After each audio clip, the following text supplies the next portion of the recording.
안녕하세요. 승리하사 가족 여러분, 그리고 강성성경연구원 여러분, 오늘은 사도행전 16장 11절에서 18절 말씀을 구원의 길을 전하는 성도가 되자라는 제목으로 함께 말씀을 나누도록 하겠습니다. 우리는 지난 시간에 주의 영께서 사도 바울 일행을 이 아시아 지역이 아니라 유럽 지역으로, 마케도니아 지역으로 부르시는 사건을 확인할 수 있었습니다.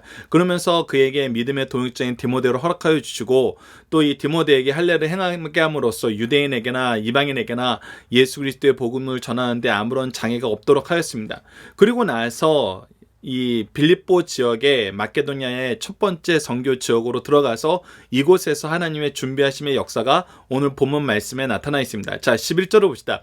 우리가 드로아에서 배로 떠나 사모드게아로 직행하여 이튿날 네아폴리라로 가고, 이 옆에 또 2차 지도 여행을 간단하게 적어놨는데, 드로아가 이제 아시아의 끝단에 있습니다.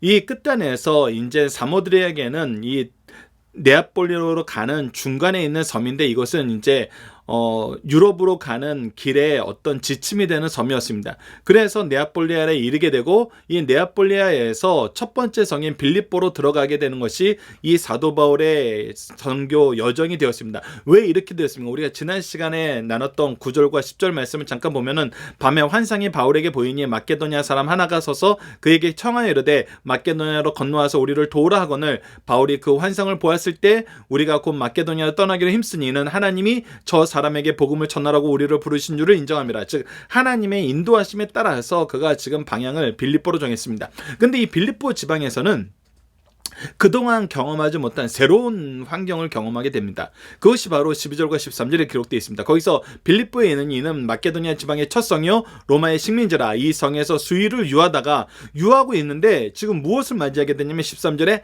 안식일을 맞이하게 됩니다. 근데 이 안식일에 보통 사도 바울은 어디로 갔습니까? 바로 회당을 찾아갔죠. 회당을 찾아가서 회당에서 먼저 유대인들에게 말씀을 전했어요. 근데 오늘 본문 말씀에서 어떻게 나타납니까? 안식일에 우리가 기도할 곳이 있을까 하여 라고 입니다. 이것은 무엇입니까? 지금 그 지역에는 회당이 없었다는 것입니다. 하나님께서 이 마케도니아 지역으로 인도하셨는데, 그들이 지금까지 지키던 규례하고는 다르게 회당이 준비되어 있지 않는 거예요. 우리가 이 회당이라는 것을 앞서 살펴봤을 때 무엇으로 확인할 수 있었습니까? 하나님이 미리 준비하심이었습니다. 이곳에는 정한 시간, 정한 장소에 말씀을 듣고자 모이는 사람들이 있었어요. 그 모이는 사람들은 유대인과 유대교로 들어온 이방인들이었어요. 그래서 이것은 자연스럽게 유대인에게서 이방인에게로, 그리고 이방인, 믿지 않는 이방인에게로 연결되는 굉장히 좋은 시스템을 갖고 있었어요. 점진적인 시스템을 갖고 있었던 거예요. 유대인에게 먼저 전하고, 유대교로 돌아온 이방인에게 전하고, 이 이방인들의 인도하심을 따라, 이 이방인들의 이 전도를 따라서 아직 예수 그리스도를 모르는, 말씀을 모르는 정말 이방인들에게도, 전혀 유대교로 들어오지 않은 이방인들에게도 이 복음이 전하게 되는 이 하나님의 준비하심의 역사가 있었는데, 이곳에는 지금 뭐가 없는 거예요. 이 회당이 없는 거예요. 그럼 우리가 지금까지 얘기했던 것은 어떻게 될까요? 하나님의 준비하심 속에서 선교 여행을 했는데, 이 빌립보 지역에는 회당도 없는 거예요. 하나님의 준비하심이 잘 드러나지 않는 거예요. 그랬을 때 사도 바울이 보여준 굉장히 중요한 자세가 있는데, 그것이 무엇이냐면 우리가 기도할 곳이 있을까 하여 라는 것입니다. 즉, 이들은 유하던 자기 숙소도 있었을 것입니다. 자기네들이 또 전도를 하면서 돌아다녔던 어떤 지역도 있을 거예요. 근데 그런 곳을 내가 임의로 하나님께 예배하는, 하나님께 기도하는, 하나님을 의지하는, 하나님을 만나는 장소로 여기지 않고 따로 떼어서 이곳이 있을지를 찾아봤다는 것입니다. 그리고 동시에 이 찾아봤다는 것은 무엇을 의미하냐면, 이때도 우리를 향한 하나님의 준비하심이 있을 것으로 믿고 내가 지금 숙소에 머물러서, 골방에 머물러서 예배드리는 것이 아니라 하나님의 복음을 전할 곳을, 하나님의 복음의 역사가 일어날 곳을 찾았다는 거예요. 즉, 하나님의 준비하심을 신뢰하고 하나님의 준비하심 안에서 순종하는 삶을 회당이 보이지 않더라도 했다는 것입니다. 그때 무엇을 만나게 되냐면 하나님의 준비하심을 경험하게 됩니다. 자, 계속해서 봅시다. 기도할 곳이 있을까요? 문 밖 강가를 나가 거기 앉아서 모인 여자들에게 말하는데, 두아시라에 있는 자색 옷감 장사로, 즉 이 비즈니스를 하는 사람인데, 이 사람이 마침 어떤 사람이었냐면 하나님을 섬기는 사람이었어요. 그러니까 이곳에는 회당이 없고 유대교인들의 모인 공동체가 없는데 이미 하나님을 섬기는 자색 옷감 장사 루디아를 하나님께서 준비해 놓으셨고, 이 기도할 곳이 있을까요? 찾던 이 사도 바울이 찾아서 말씀 전하는 곳에서 이 여인을 만나는 거예요. 그리고 나서 어떻게 하는지 봅시다. 어떤 일이 일어나는지 봅시다. 한 여자가 말을 듣고 있을 때, 그래서 사도 바울이 이 말씀을 전하고 있을 때 무엇을 겨냐면, 어떤 역사가 있냐면 주께서 그 마음을 열어 바울의 말을 따르게 하신지라. 그래서 하나님의 준비하신 건 하나님의 준비하심이 서로 만나는 거예요. 바로 이 루디아를 위해서는 하나님이 누구를 준비하셨냐면 바울과 그 선교 일행들을 준비하셨어요. 그리고 사도 바울을 위해서는 하나님이 누구를 준비하셨냐면 하나님을 섬기는 루디아를 준비하셨어요. 그래서 하나님의 준비하신 거, 하나님의 준비하심이 이 복음의 일꾼으로서 순종하는 역사 안에서, 쓰임 안에서 만나게 되는 것입니다. 만나게 되자 어떤 역사가 일어납니까? 15절, 그와 그 집이 다 세례를 받고, 누구의 이름으로 세례를 받는 거예요? 주 예수 그리스도의 이름으로 세례를 받는 거예요. 구약의 말씀만 받았던 이 루디아가 이제 예수 그리스도의 복음을 통해서 하나님의 구속의 은혜를 받고 온 집안이 그 일에 동참하게 된 거예요. 그리고 나서 뭐합니까? 우리를 청하여 이르되 만일 나를 주 믿는 자로 알거든, 즉 내가 예수님을 믿고 우리의 만남이 하나님의 인도하심 안에서, 하나님의 준비하심 안에서, 하나님의 역사하심 안에서 이루어진 걸로 알거든. 그러니까 나와 나를 통해서 역사하시는 하나님의 준비하심이 우리를 하나 되게 하는 것으로 알거든. 내 집에 들어와 유하라 하고 강권하여 머물게 아니라. 즉 여기가 무엇이 되는 거예요? 이제 우리 성도가 모이는 모임의 구심점이 되는 거예요. 구약시대의 언어로 얘기하면 회당이 되는 거고, 신약시대의 언어로 얘기하면 교회가 되는 거예요. 하나님이 준비하신 장소가 되는 거예요. 이것은 우리의 신앙의 역사를 한 걸음 더 나아가게 합니다. 하나님께서는 항상 우리에게 하나님의 역사를 보게 하시고, 하나님의 역사에 순종할 때 아무것도 없는 것 같은 곳에서도 하나님의 역사의 이루심을 보게 만들어요. 여러분, 우리가 지금까지 하나님의 준비하심의 관점에서 계속 말씀을 살펴봤는데, 이 관점에서 이 빌립보 지역에 사도 바울과 그 선교 일행이 처음에 왔을 때 얼마나 당황스러웠을까요? 저도 예전에 혼자서 미국 대륙을 횡단을 할 때 몰몬 지역에서 이 아는 분을 만나기로 해가지고 그 지역에 가게 됐는데, 그 지역에 떨어지는 시간이 주일날 새벽 4시였어요. 대륙 횡단을 하다 보니까. 가장 걱정이 되는 것이 무엇이었냐면, 내가 교회를 찾을 수 있을까였어요. 유타는 몰몬교회 성지였어요. 그렇기 때문에 일반 교회를 찾을 수 있을까? 내가 처음 가는 곳이었어요. 그러니까 마음이 불안한 거예요. 그래서 4시에 딱 떨어지자마자 그 지역을 한 2시간을 탐방하고 다녔어요. 다행히 개신교 교회들이 있었어요. 그래서 장로교는 아니었지만 감리교 교회를 찾을 수 있어서 그 교회 시간을 확인하고, 제가 대륙 횡단하면서 몸이 이제 냄새가 나니까 이제 씻을 곳을 찾고, 그래도 준비된 옷으로 갈아입고 그 교회에 가서 예배를 드리게 됐어요. 외국인 교회였어요. 한인 교회가 아니었어요. 외국인 교회 가서 아무것도 준비된 상태가 아니었는데, 그리고 저는 뒤에서 조용하게 예배 드리고 나가려고 그랬는데, 예배 드리기 전 그래도 교육 받은 대로 미리 20분 전에 들어가서 교회 주보를 확인하고, 이제 외국어니까 익숙하지 않을 거 아니에요. 그래서 찬송가를 펴보고 또 말씀을 읽어보고 이렇게 말씀을 준비하고 있는데, 한 10분 전쯤에 한 할머니께서 조용히 제 곁에 와서 이렇게 저한테 인사를 하더니 아유 코리안이라고 물어보는 거예요. 한국 사람이냐고 물어보는 거예요. 제가 사실 전통적인 한국 사람의 모양은 아니어서 제가 미국에 있을 때 한국 사람이라고 이렇게 물어보는 사람이 거의 없었거든요. 근데 한국 사람이라고 딱 물어보면 너무 놀라서 어떻게 알았냐 그랬더니 한국 사람 특유의 미소가 있는데 너한테 그게 보였다는 거예요. 그래서 얘기를 들어보니까 이 할머니의 며느리 중에 한 분이 한국 분이었던 거예요. 그래서 저한테 이렇게 여러 가지를 물어보시는 거예요. 어떻게 해서 미국에 왔니? 어떻게 해서 이 동네 왔니? 어떻게 해서 우리 교회 왔니? 그래서 제가 아는 분의 이런 이유로 미국에 왔고, 아는 분을 만나기 위해서 이 유타에 와게 됐는데 교회를 찾지 못해서 일찍 새벽에 이곳에 도착해서 교회를 찾다가 이 교회에서 오늘 예배를 드려야 되겠다 하고 준비하고 오게 됐다고 그랬더니, 그리고 앞으로 아는 분을 만나서 유타에서 한동안 이런 일을 하다가 이제 다시 또 이제 한국으로 돌아갈 것 같다고 이렇게 얘기를 했더니, 예배를 잘 드리고 마지막에 목사님이 혹시 기도 부탁하고 게 있으면은 각자 일어나서 얘기를 하라 그랬는데, 이 할머니께서 일어나셔서 지금 옆에 있는 미스터 박이 지금 잠깐 미국에 머물게 되었는데 지금 이런 과정을 거쳐서 우리 교회 와서 예배 드리게 됐고 앞으로 이 지역에서 이렇게 지내다가 한국으로 돌아간다 그러더라. 이 청년을 위해서 기도해 줬으면 좋겠다, 이렇게 얘기를 하시는 거예요. 깜짝 놀란 거죠. 예배당을 찾을 수 있을까 걱정하던 곳에 하나님은 예배 드릴 수 있는 처소를 준비하시고 날 위해서 기도해 줄 수 있는 분들까지 준비를 해 놓으신 거예요. 그러니까 때로는 우리가 아무것도 없을 것이라고 생각한 곳에 하나님의 준비하심이 더 큼을 경험하게 된다는 것입니다.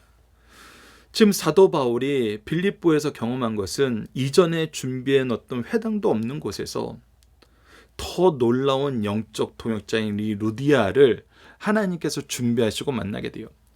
그래서 이 루디아를 중심으로 하나님께서 교회를 이루게 하시고 이 교회가 바로 빌립보 교회가 되고, 우리가 빌립보서를 통해서 확인할 수 있는 것은 뭐냐면 이 교회가 얼마나 사도 바울에게 충성하면서 열심히 서로 섬기면서 주의 일에 함께 충성하는데 끝까지 수고하는, 정말 포기하지 않는 수고를 계속하는 놀라운 교회가 됨을 보게 됩니다.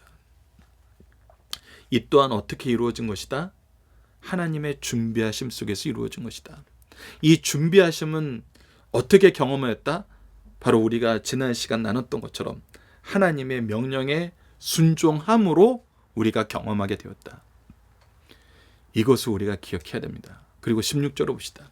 16절에서 이제 또 한 여인을 만나게 되죠. 바로 귀신 들린 여종이에요. 근데 이 여종을 만날 때 어떻게 만나게 되냐면 16절을 봅시다. 우리가 기도하는 곳에 가다가 앞서 얘기했던 것대로 기도할 곳이 있을까 찾았고 기도하는 곳을 그가 정할 수 있었어요. 그리고 이 기도하는 곳은 단순히 기도만 하기 위해서 만들었던 곳이 아니라 뭐 하는 곳이었어요? 하나님의 말씀을 전하는 곳이었어요. 그래서 이 일이 이제 반복적으로 일어나고 있는 것입니다. 그래서 장소를 정해서 이 일을 하고 있는 거예요. 그러니까 우리가 하나님의 일을 할 때는 하나님께서 정말 우리에게 장소를 허락해 주시고 시간을 허락해 주시고 동역자를 허락해 주시는 거 볼 수 있잖아요. 그래서 사도 바울은 이 역사 안에서 충성하는 삶을 살고 있는 거예요. 근데 누구를 만나냐면 점치는 귀신 들린 여종 하나를 만나는데 점으로 그들의 주인에게 큰 이익을 주는 자예요. 즉 이 점치는 것으로 돈을 벌게 해주는 여자였어요. 근데 그가 뭐라고 얘기하냐면 그가 바울과 우리를 따라와 소리를 질러 이르되 이 사람은 지극히 높으신 하나님의 종으로 구원의 길을 너에게 전하는 자라. 자, 이 얘기가 우리가 보면 너무나 맞는 말이잖아요. 바울과 그의 일행은 하나님의 종이에요. 지극히 높으신 하나님의 종이에요. 그리고 정말 이들이 전하는 것은 예수 그리스도를 통하는 구원의 길을 전하는 거예요. 이 일이 맞는 얘기예요. 근데 이 일이 맞는 얘기인데 18절에 보면 이같이 여러 나라 하느니라 바울이 심히 괴로워요. 왜 괴로웠을까요? 괴로워하는 이유에 대해서 우리가 잘 알아야 돼요. 괴로워하는 이유는 우리가 두 가지로 볼 수 있어요. 첫 번째는 지금 하나님의 복음은 하나님의 뜻을 따르는 하나님의 거룩한 종들이 하나님이 세우신 목적에 의해서, 하나님이 세우신 방법에 의해서 하나님의 뜻을 이루기 위해서 이루어지는 거예요. 근데 이곳에 여러분들, 우리가 가끔 이렇게 드라마나 영화에서 보지만 어떤 사람이 교회를 개척했는데 이 교회를 개척한 그 과정 속에서 사기꾼들, 뭐 이렇게 도둑놈들, 아주 악한 사람들이 끼어들어 가지고 우리가 목사님을 도와서 이 일을 같이 해보고 싶습니다 라고 했는데, 이들이 일을 하는 모든 삶의 내용과 방법과 목적이 하나님의 영광을 위한 것이 아니라 정말 자기네들의 목적을 위한 거였어요. 그러면 이 일에 아무리 많은 사람이 돕고 많은 사람이 이 일에 동참한다고 해서 그것이 어떻게 보일까요? 그 결과는 무엇이 될까요? 우리는 앞서 살펴봤던 것처럼 하나님의 일을 한다고 하면서도 하나님을 아는 지식 안에서 하지 않고 자기 의를 위해서 할 때는 이것이 힘써 하나님의 의를 거역하는 죄가 된다는 것을 로마서 10장 2절과 3절을 통해서 확인할 수 있었어요. 그런데 우리가 하나님의 일을 한다고 하면서도 까딱 잘못하면 이것이 잘못될 수 있는데, 귀신 들린 여자가 귀신의 힘을 힘입어 귀신의 이야기를 하고 돈을 위해서 일하던 여자가 이 얘기를 하는 거예요. 그럼 이것이 어떻게 돼버려요? 구원의 길을 너희에게 전하는데 너희들이 이 구원의 일을 전하면서 우리는 무엇을 얻는 자가 돼버려요? 큰 이익을 얻는 자가 돼버려요. 돈을 위해서 이 일을 하는 것이 돼요. 이것이 하나님의 일이 아니라 귀신들이 하는 일과 비슷한 일이 돼버려요. 특히 이방 세계에서는 여러 신을 믿었어요. 여러 신을 믿었어요. 그러니까 이 이방 사람들의 개념에서는 이 귀신 들린 여자가 하는 일도 어떤 신을 힘입어 하는 거고, 사도 바울이 하는 일도 어떤 신을 힘입어 하는 일이에요. 그러니까 이 하나님을 여러 신 중에 하나로, 즉 귀신들 중에 하나로 만들어 버리는 일이 돼버리는 거예요. 이 여인이 이 귀신의 힘을 힘입어서 이야기를 할 때는 이것이 너무 괴로운 거예요. 그것이 첫 번째 이유. 두 번째 이유는 뭐예요? 이 여인에 대한 부분이에요. 이 여인은 귀신 들려서 정말 귀신의 노예가 되어서 일반적으로 살 수 있는 삶을 사는 것이 아니라 처참한 삶을 살고 있어요. 처참한 삶을 살고 있는데 이 처참한 삶을 이용해서 돈을 벌어먹는 사람들에게 또 붙들려 있어요. 이 여인의 영혼이 영적으로는 사탄에게, 육적으로는 이 주인들에게 얽매여 있는 거예요. 그래서 이 두 가지 괴로움이 있는 것입니다. 그래서 어떻게 합니까? 이 문제를 해결해 버립니다. 그래서 그 귀신에게 이르되, 그 여인에게 이르되가 아니라 그 귀신에게 이르되라고 기록되어 있어요. 즉, 두 가지 일.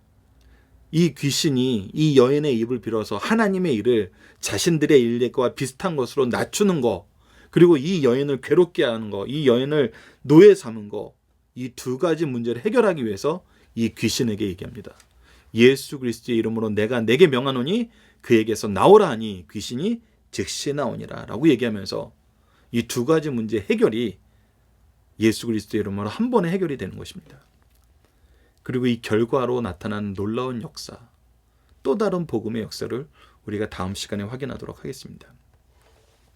자, 본문 묵상입니다. 첫 번째, 바울 일행이 네아폴리와 빌립보로 가게 된 이유는 무엇입니까?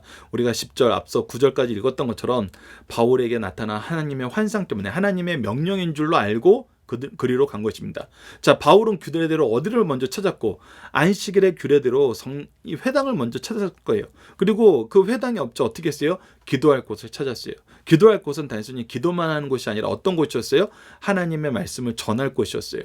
근데 거기서 누구를 만나게 됐나요? 바로 루디아를 만나게 돼요. 이때 누가 역사하시나요? 바로 하나님이 역사하시는 거예요. 하나님이 역사해서 이 루디아가 하나님 믿는 루디아를 만나게 하시고 이 루디아로 하여금 이 바울을 따르게 하시고 하나님께서 마음을 열어서, 그래서 하나님의 준비하신 만나서 놀라운 새로운 역사를 이루시는 걸 우리가 확인하게 되었다는 것입니다. 세 번째, 바울은 무엇을 하러 가다가 점치는 귀신 들린 여자를 만나요? 기도하는 곳을 가다가, 즉 그곳에서 말씀을 전하기 위해서 일하다가, 그에게 정해진 일을 하다가, 정해진 장소에서 정해진 사명을 수행하다가, 그래서 이것은 사도 바울이 얼마나 말씀에 충성하는 삶을 사는지 보여줘요. 바울은 무엇을 괴로웠어요? 바로 옳은 얘기를 하지만 이것이 사탄의 목적 안에서, 사탄의 계략 안에서 사탄의 뜻을 이루기 위한 일이었기 때문에 이것은 옳은 말이어도 안 된다는 거예요. 그리고 이 여인에 대한 괴로움이 있었어요. 그래서 어떻게 했어요? 이 귀신에게 예수 그리스도의 이름으로 명하여 이 문제를 해결해 버린 겁니다. 자, 본문의 중심사상을 보도록 하겠습니다. 바울 일행은 소아시아 북지방 흑해 연안인 비두니아로 가서 복음을 전하기를 애썼으나 예수의 영이 허락지 않으시고 두루아로 이끌어 내리시어 두루아에서 마게도냐 유럽 선교의 환상을 보여주셨습니다. 바울은 즉시 마게도냐 전도가 하나님의 뜻인 줄 알고 서둘러 마게도냐로 행했습니다. 마게도냐 지방의 중심지역 관문인 빌립보성에 입성하여 복음을 전함으로써 주의 명령을 따라 드디어 유럽 선교의 문이 열리게 되었어요. 사도행전 16장 11절로 40절 말씀은 빌립보성 전도 때 일어난 사건을 기록하고 있습니다. 빌립보 전도에는 두 가지 특징이 있어요. 첫 번째는 사람들을 주께로 연합시키는 복음의 능력이 나타났다는 것입니다. 유럽에서 최초로 세워진 교회 구성원에는 여성 산업가인 루디아, 귀신 들려 점치던 자리에서 고침받은 여종, 바울과 실라를 지켰던 간수, 앞으로 우리가 다음 시간에 경험하게 되는, 바로 확인하게 되는 그 내용입니다. 이들은 인종적으로나 사회적으로나 심리적으로나 아주 동떨어진 사람들로 구성되었으나 초대교회에서 가장 모범적인 교회의 구성원이 되었어요. 이 교회보다 더 앞장선 교회는 없었어요. 빌립보서 4장 15절로 20절에는 이렇게 기록되어 있습니다. 빌립보 사람들아, 너희도 알고냐? 복음의 시초에 내가 마게도냐를 떠날 때 주고받은 내 일에 참여한 교회가 너희 외에는 아무도 없었다. 그래서 이 복음의 역사에, 복음의 운동에, 선교의 역사에 참여했던 교회가 이 빌립보 교회 외에는 없었다는 거예요. 데살로니가에 있을 때에도 너희가 한 번뿐 아니라 두 번이나 나를 쓸 것을 보냈더라. 그래서 이 최선을 다해서 사도 바울이 복음의 역사를 하는데 하나님께서 이 일을 이루는데 이 교회가 함께 동참이 됐고 이곳에 있는 일꾼들이 함께 동참이 되었다는 것입니다. 내가 선물을 구함이 아니요 오직 너에게 유익함도로 풍성한 열매를 구함이라. 그래서 이것을 통해서 예수 그리스도의 열매, 복음의 열매가 나타나길 원하는 거예요. 내게는 모든 것이 있고 또 풍부한지라 에바브로디도 편에 너희가 준 것을 받음으로 내가 풍족하니 이는 받을 만한 향기의 제물이요 하나님을 기쁘시게 하는 것이라. 그래서 사도 바울이 선교 여행을 하는데 필요한 모든 것을 정말 이 빌립보 교회가 얼마나 열심히 채워줬는지를 보여줍니다. 하나님이 그리스도 예수 안에서 영광 가운데 그 풍성한 대로 너희 쓸 것을 채우시리라. 하나님 곧 우리 아버지께서 세세 무궁하도록 영광을 돌릴지어다. 아멘. 자, 이것을 통해서 우리가 볼 수 있는 것은 무엇입니까? 특히 이 일에 루디아가 중심이 되었어요. 이 루디아는 자신의 삶을 어떻게 산 겁니까? 자신에게 물질의 풍요를 주신 하나님, 자신에게 이 빌립보 성에서 거할 곳을 준비해 주셨던 하나님, 이 하나님이 바울을 만나게 하자 자기에게 주신 시간과 재능과 물질을 무엇하는 데 쓰길 원한 거예요. 바로 이 바울과 함께 예수 그리스도의 복음을 전하는데 함께하길 기뻐한 거예요. 이것이 나에게 하나님께서 은혜를 주신 이유임을 알게 되는 거예요. 우리가 레위기 16장에서 이 하나님께서 각종의 절기에 대해서 얘기하면서 하나님께서 주신 분깃을 가지고, 기업에서 나오는 열매를 가지고 무엇하라고 합니까? 자기 권 속에 있는 모든 사람에게 이 분깃을 나눔으로써 하나님의 은혜에 동참하게 하는데 쓰라 그래요. 마찬가지로 루디아도 자기에게 주신 모든 것으로 복음을 위해서, 복음의 열매를 위해서 수고하는 그리스도의 종과 그 복음의 열매에 정말 통로가 되는, 대상이 되는 영혼들에게 자기의 것을 쓰게 되는 것입니다. 이것이 일어났던 교회가 바로 빌립보 교회라는 겁니다. 이 교회는 바울이 가장 사랑하는 교회였습니다. 이는 사람들을 주께서 연합시키는 복음의 능력을 보여주고 있습니다. 두 번째, 인류는 스스로 존재할 수 없는 것 같이 스스로 살아갈 수 없습니다. 어딘가에 의존되어 있어야 돼요. 16장에는 5불의 사람이 있습니다. 말씀에 붙들린 루디아를 중심으로 한 여인들, 몸은 주인에게, 정신은 귀신에게 붙잡힌 점치는 여종, 돈에 붙잡힌 여종의 주인, 권력과 편견에 붙잡힌 관원들, 그리고 그리스도와 그 사명에 붙잡힌 바울과 실라 등 여러 종류의 사람들이 있어요. 현대인도 어딘가에 붙잡혀 거기에 의존하는 삶을 살고 있어요.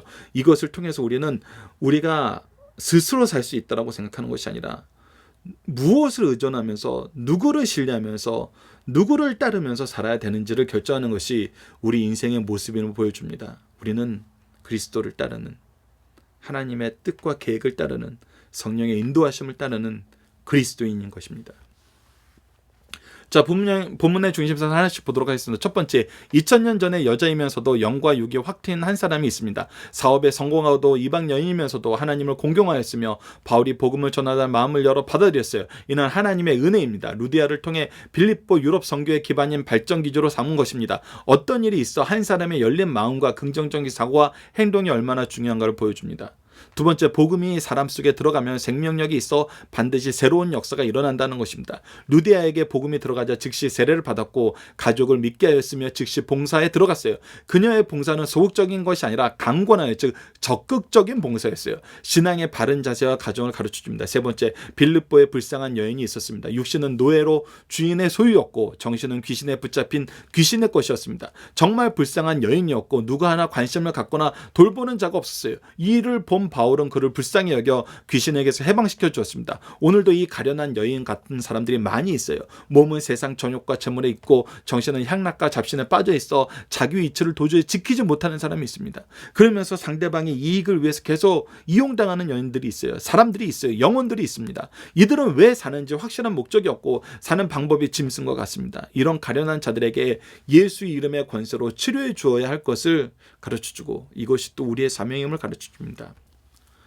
자, 본문 다닙니다. 복음을 전해 듣고 믿음을 고백한 루디아는 어떤 봉사를 하였습니까? 15절 말씀은 그와 그 집이 다 세례를 받고 우리에게 청하여 이르되 만일 나를 주 믿는 자로 알거든 내 집에 들어와 유하라 강권하고 머물게 하니라. 그래서 그는 첫 번째 몸으로 봉사했던 걸 보게 됩니다. 바울 일행을 4명을 모시게 되었으니 수고가 그만큼 가중된 것입니다. 그는 일이 많은 여사장이었어요. 그러나 주의 종과 교회를 위해서 수고를 아끼지 않았습니다. 둘째, 물질에 봉사했습니다. 그녀는 부자였고 그 부를 전도단을 위해서 썼고 후에 데살로니가 전도에서 수차 헌금을 보냈고 그 외에도 막당한 헌금을 에바브로 편에 로마까지 보냈어요. 그 밖에 많은 헌금을 빌립보 교회에 보냈고 이는 루디아가 중심이 되어 시행한 것을 볼 수 있어요. 셋째, 받은 것을 선하고 바르게 썼습니다. 주신 지혜로 사업을 잘할 뿐만 아니라 복음도 제대로 받아들였고 주신 물질도 아낌없이 주의 선한 일에 앞장서 사용하였습니다. 즉 나에게 주신 시간과 재능과 물질이 하나님께서 주신 것으로 알고 하나님의 뜻을 위해서 바로 사용했던 겁니다. 이런 여자가 빌립보 교회 설립 멤버가 되었으니 그 교회가 어찌 모범된 교회가 되지 않으며 유럽 선교의 정적인 기조로 부족함이 있겠는지 우리가 다시 한번 확인하게 됩니다. 우리가 하나님이 주신 것을 하나님의 뜻대로 썼을 때 우리에게 부족한 것은 없어집니다. 왜? 채워주시는 분이 하나님, 공급하시는 분이 하나님이기 때문입니다. 계획하신 분이 하나님이시고 이 계획대로 이루시는 분이 하나님이기 때문에 우리에게 무엇이 필요한지는 하나님이 가장 잘 아신다는 거예요. 자, 적용합니다. 낯선 곳에서 우리가 경험하는 하나님의 준비하심과 인도하심을 통해 우리가 할 수 있는 힘과 확신은 얻을 수 있습니까? 무엇을 할 수 있는 힘과 확신을 얻을 수 있어요? 하나님의 준비하심은 하나님의 뜻과 계획을 이루는 데 있어요. 하나님의 뜻과 계획은 무엇입니까? 하나님이 기뻐하시는 일은 무엇이에요? 하나님이 명령하시는 뭐예요? 성령이 인도하는 것은 뭐예요? 바로 우리가 마태복음 28장 19절로 20절과 행전 1장 8절로 이뤘던 것처럼 예수 그리스도께서 우리에게 주신 명령이에요. 땅끝까지 이르러 복음을 전하라 하신 성부와 성자와 성령의 이름으로 세례를 베풀고 가르쳐 분부한 모든 것을 지키게 하라 하신 바로 예수 그리스도의 명령이에요. 예수 그리스도의 복음이에요. 예수 그리스도를 믿어 하나님의 자녀가 되게 하는 그 일이에요.